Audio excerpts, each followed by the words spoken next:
Սեռական բռնության մասին առաջին ահազանգից 3 ամիս անց ու միայն լրագրողների բացահայտումներից հետո երկու տղամարդիկ 3 գիշերը առերեսվել են Վեդիում բնակվող անչափահաս աղջիկներից մեկի հետ։ Մինչ այս պահը սակայն նրանք մեղադրյալի կարգավիճակ չունեն, վկա են։ Այսօր երեխաների փաստաբան Վարդուհի Էլբակյանը հայտարարեց, որ աղջիկը առերեսման ժամանակ հաստատել է, իրեն ենթարկել են սեռական բռնության։ Ընդ որում, ըստ փաստաբանի, ոչ թե 2, այլ 3 տղամարդիկ են ներգրավված եղել երեխաների սեռական շահագործմանը։ Երեխաների 17 տարեկան աղջիկը 3 հարցաքննվել է, առերես պնդել է այն ամենը, ինչը որ տեղի էր ունեցել իր հետ։ Փաստաբան Վարդուհի Էլբակյանի խոսքով այդ տղամարդիկ թեև հերքում են իրենց ներկայացվող սեռական բռնության կասկածները, բայց չեն հերքում, որ երեխաներին տարել բերել են դպրոց, գերեզմանատուն եւ այլն։ Նրանցից մեկը ներկայացել է որպես ընտանիքի բարեկամ, հորընկեր, սնունդ տարել ընտանիքին։ Անապահով այս ընտանիքում 5 երեխա է մեծանում, մեծ մասը հատուկ կարիքներով։ Չունենք անգամ մեղադրյալի կարգավիճակ ունեցող անձ։ Եվ եթե քննչական մարմինը, օպերատիվ մարմինը եւ ընդհանրապես պատկան մարմինները տեղում լինեին, դատախազությունը նաեւ, ապա չէր լինի հաջորդ դեպքերը, որը շարունակաբար կրկնվել է 17 տարեկան անչափահասի նկատմամբ։ Երեկվա առերեսումներից հետո լրագրողները փորձել էին հարց տալ տղամարդկանցից մեկին, եւ երբ ոստիկանների ուղեկցությամբ այդ տղամարդը նստել էր ավտոմեքենան, երեխաների հորաքույրը փորձել էր ավտոմեքենայի դուռը բացել, ոստիկանները կանխել էին հնարավոր հարձակումը։ Դրանից առաջ էլ փաստացի ոստիկանության ու քննչականի անգործության պայմաններում երեխաների հորեղբայրն էր փորձել վրեժ լուծել։ Մասնավորապես հորեղբայրը տեսնելով, որ պաշտպանությունը պետական մարմիններից չի գտնում, ինքն է որոշել դատաստան տեսնել։ Ինչու միայն հանրային մեծ աղմուկից հետո քննչականը առերեսում կազմակերպեց սեռական բռնության մասին ահազանգած անչափահաս քույրերից մեկի ու այդ երկու տղամարդկանց միջև, հարցնում է փաստաբանը։ Չեն կատարվել խոզարկություններ,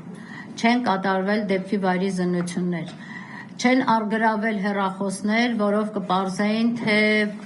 հեռախոսների մեջ ինչպիսի ձայնագրություններ կան, ինչպիսի հաղորդագրություններ կան, չէ՞ որ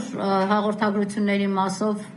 արդեն իսկ հաղորդում է եղել տրված, ցուցմունք է եղել տրված։ Քննչականից հաստատում են, որ այս պահի դրությամբ մեղադրյալ չկա, նաև հայտնեցին, որ տղամարդկանցից մեկն է փորձել վերջ տալ կյանքին, թույն է խմել, բայց չի մահացել։ Վարդուհի Էլբակյանն ասաց, մյուս քույրը չի խոսում, վատ հոգեվիճակում է։ Քննչականից հաստատում են, որ այս պահի դրությամբ մեղադրյալ չկա, գլխավոր դատախազն այսօր խորհրդանի ամբիոնից հայտարարեց, դեպքի մասին տեղեկացել է հանրայնացումից հետո, ասաց, այս դեպքերով խիստ խափանման միջոցների են գնում։ Վարույթը գտնվում է գլխավոր դատախազության անմիջական ուշադրության ներքո եւ ոչ միայն այս վարույթը, եւ կարճ ժամանակ հետո նաեւ խափանման միջոցի վերաբերյալ կարծում եմ ձեր հարցադրումը եւ մտահոգությունը դուրս կգա,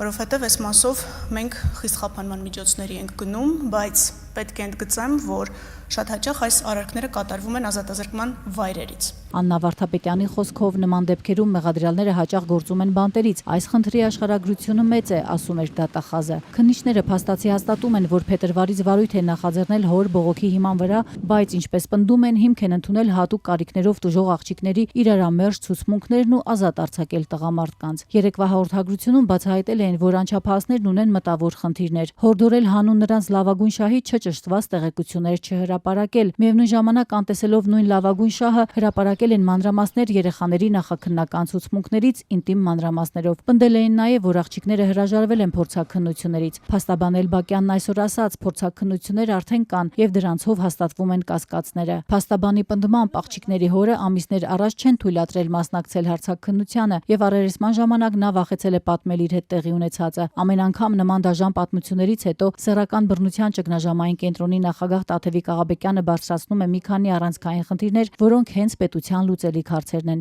Չկա սեռական դաստիարակություն։ Մենք երեխա ենք ունեցել հղի, ով որ բացարձակ չի հասկացել, թե իր մարմնում հիմա ինչ է կատարվում։ Ըստ մասնագետի, աղջնակին դատաբժշկական փորձաքննության է ենթարկում տղամարդ մասնագետը, հարցեր է տալիս տղամարդ քննիչը։ Սեռական բռնության դեպքերով ապացույցները շատ թերի են հավաքվում։ Մենք ամեն ինչում բաց ունենք։ Ինչու է դու համայնքապետարանը չի գործել, չեն հետևել այս ընտանիքին, հարցնում է փաստաբանը։ ՔՊԱ-ական Գարիկ Սարգսյանի ղեկավարած կառույցից արձագանք դեռ չկա։